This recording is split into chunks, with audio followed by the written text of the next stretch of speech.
Here's my attitude about it. I'm 80 years old if I can only turn the clock back. I always begin and tell you I'm a short man, 5'2.5", 5'3" on a lucky day. I have a big old moon face. I never hide who and what I am and how I am I who. You know the man you see talking to you is exactly the man you're going to get.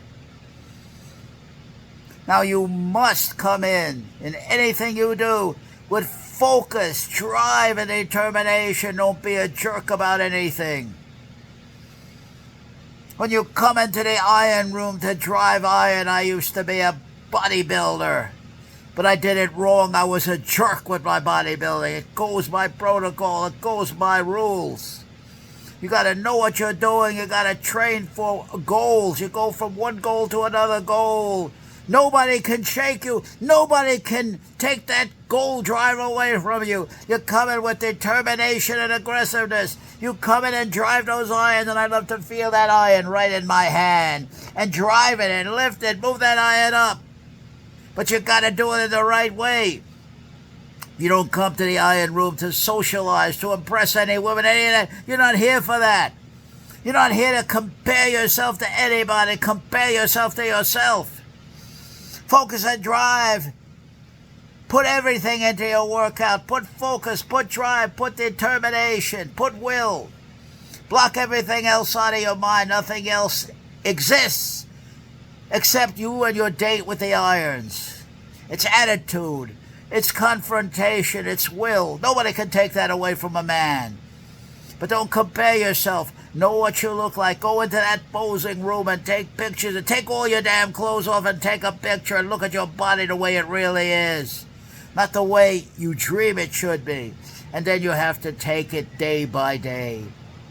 Day by day you have to show up, confront and encounter those weights, those irons. Nobody can do it for you. Nobody can inspire you. You have to inspire yourself or you're worthless. You have to stand on your own 2 feet with self-sufficiency and self-starting, self-motivating power, or it's worthless. Nobody can do it for you. When you reach out your hand, you'll only get your own hand at the end of that hand. It's a pay-as-you-go world. What can you do for me? Why should I do you any favors? A favor has a price tag on it. Remember, I said it. I told that to you. A favor has a price tag on it. Look at it as a business deal. Nobody's doing it. If it's a no favor is gratis. See, I'm an old man, and I also slip with my words. What are you going to hold that against me? What are you going to hold that against me? Because I'll drive it right back. I'll take the power right back from you, and I'll always say what I want to say. In the way I want to say it, with who I am in every situation I'm resolved to. I don't care who I face. That's my resolve. You're going to remember me. You're going to remember me. Win or lose, I'm not concerned with impressing anybody. I'm not concerned with winning an argument. These arguments are rhetorical skill, the art of persuasion. They're activisms. And in doing such, they are the anathema of philosophy. They're the enemy of philosophy. They're the enemy of clear thinking. They're the enemy of everything. And I am interested in not winning an argument, not losing an argument. That's not what I'm there for. What's true, what's right. No! I'm there to put my case, plead my case. I'm here to plead my case and make it logical and reasonable and see it the way I'm presenting it. I give you arguments. I give you evidence. I give you facts. I give you times. And I say it quickly. And I say it adamantly. And I say it aggressively in stentorian tones so you can't miss it. But you got to be clear on what you want to say. You got to know who in the hell you are, what you want to represent.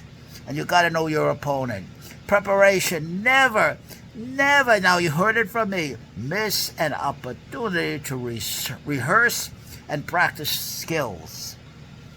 I'm not talking about social skills. That's a bunch of Hollywood phony. I'm not talking about smiley like Tucker Carlson. I'm not talking about giggling like Tucker Carlson, little piece of garbage, or Ben Shapiro, that punk who is a show wannabe, an imitator of Mark Levin. I'm not talking about any of that. I'm not talking about Bill O'Reilly. No spin here, only the facts here. Our research is the best in the business. Bill O'Reilly is there only one side to a story. Bill O'Reilly, don't I have a side to say? Shut up, O'Reilly. I've heard what you had to say. Now you will listen to what I have to say. You got to come in with that attitude. You got to hold a very powerful, unshakable opinion of yourself. Totally determined. You know who you are. I know what I want to represent out there, and I will represent myself. Not maybe, not if. I will represent myself in the now. I'm resolved to that, fully resolved to that. And I'm fully resolved to being wrong. If I'm wrong, I'm wrong. I'll say I'm wrong. I'll say I'm wrong. If you convince me with evidence and argument that I'm wrong, then I'll say I'm wrong. I don't have any axe to grind. I'm not defending anything. I'm just defending myself. I'm just representing myself, and that's all I need to do, and I will do it.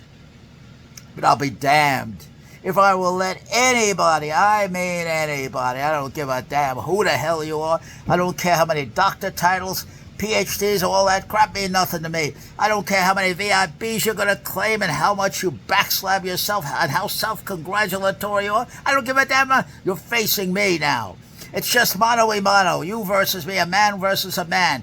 Throw off all those masks, or I'll rip them off you, step by step. Then I'll tell you, put up or shut up. Then I'll tell you, come on out. On a cold winter night in New York City, we're going to sit on the bench, we're going to sleep on the bench all night long downstairs at Central Park, downstairs from Trump International. The hawk is going to bite into it. It's a long night, my friend. It's cold out there when the wind cut into you. The bones hurt. The bones hurt. That's all. And if you go to sleep, if you close those eyes, if you don't keep vigil, you might be attacked. Now, the possibilities of that happening are remote, but it could happen. Because you're a good target, there's a lot of fools out there. There's a lot of crazies out there.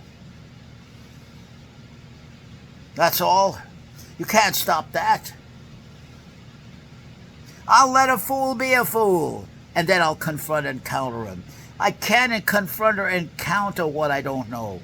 First, you must expose the man. Then you confront and encounter. This is what Biden must do. Biden had some, I don't believe these naysayers. Biden had some excellent moments in the debate. He's an old man. Plus, he had a bad cold. How would you do with a bad cold? Now you have to breathe through the mouth. Do you know what that's like? Do you have any empathy? A man without empathy is a man who's worthless. A man or a woman who can't project and put the other man's shoes on. Wear my shoe and let them pinch you a little bit. Then we'll talk. And if you can't do that, what are you? I'll tell a man exactly that. Who are you by character? I don't care. Who are you? I have a genius for exposing a man. I have a genius for getting at the character of the man. I have a genius for ripping those masks off his face, peeling that onion, getting to what's underneath. And I'll confront the man with all his armor. Rip that armor off. Say it's a Trump. Rip that armor off in Trump.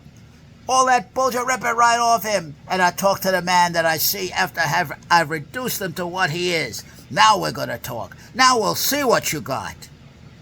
We'll see what you got. I'll find out who you are. We'll see what you got from there. That's the man I want to confront and encounter, and that's how I want to do it, and that's how I will do it.